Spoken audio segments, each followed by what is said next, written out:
Pemirsa, di tahun politik ini, kebijakan pun diambil untuk menjamin pesta demokrasi berjalan lancar dan sukses.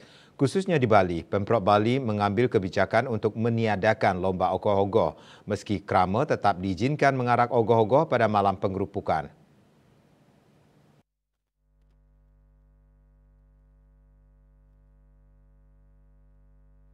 Hari Raya Nyepi tinggal beberapa bulan lagi. Perayaan Nyepi kali ini masih dalam suasana pemilu 2024. Untuk itu Pemprov Bali akan mengambil kebijakan akan meniadakan lomba ogoh-ogoh serangkaian Hari Raya Nyepi Tahun Baru Saka 1946 pada tahun 2024 mendatang. Hal ini dikarenakan tahun 2024 merupakan tahun politik.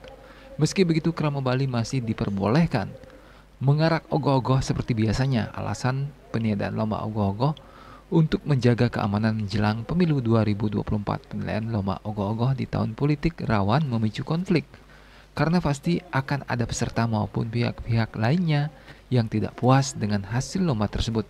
Meski demikian, Krama Bali masih tetap diperbolehkan mengarak ogoh-ogoh pada malam pengerupukan Hari Raya Nyepi 2024.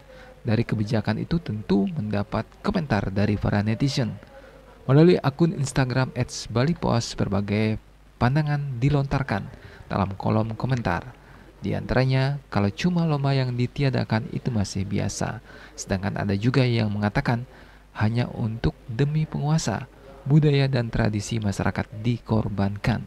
Sementara netizen lain meminta jangan sampai Nyepi ditiadakan. Bali Pos melaporkan.